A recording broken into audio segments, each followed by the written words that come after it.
এসেছিলাম একটা ঘরের ভিত দেওয়ার জন্য। আজকে ভিতের ডেট আছে, 10:30টার সময় ভিত পড়বে।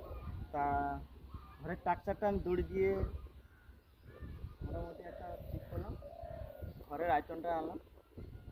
আমি যেখানে দাঁড়িয়েছি, ঠিক আছে, এটা হচ্ছে ব্যালকনি। ব্যালকনিটা দেখো, ব্যালকনিটা আছে 7 ফুট বাই 5 ফুট। এবার যে 7 ফুট আছে, এবার যে 5 ফুট, 7 ফুট বাই 5 ফুটের ব্যালকনি আছে। কেননা 7 ফুট নিয়েছে কিনা, এটা 1.5 ফুট, আর 1.5 ফুট করে যদি বসার সিট হয়, মাঝখানে চলে আসবে 4 ফুটের রাস্তা, অটোমেটিক ঢুকতে পারবে। এটা হচ্ছে দক্ষিণ দিক, এটা হচ্ছে উত্তর দিক, এটা পূর্বের দিক, এটা পশ্চিম দিক। তো চলে আসুন। ঘরের কাটিংটা হচ্ছে দুপাশে দুটো দাওয়া ঘর বেজ আছে, আর এটা দাওয়া, এটা পুরোটা দাওয়া।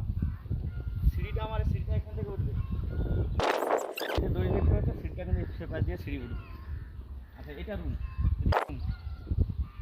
রুম আছে 10 ফুট বাই 11 ফুট। এপাশ দিয়ে আছে 11, আর ওপাশ দিয়ে আছে 10। 10 ফুট বাই 11 ফুটের রুম।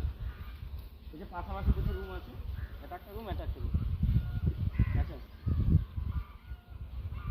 তো এটা একটা রুম আর এটা একটা রুম, এই দুপাশে দুটো রুম, দাওয়া। এটা ছোট পরিবারের মধ্যে একটা ছোট ঘর, ঠিক আছে, তোমাদের কাছে তুলে ধরলাম। আর তবে ভালো থাকবেন। যদি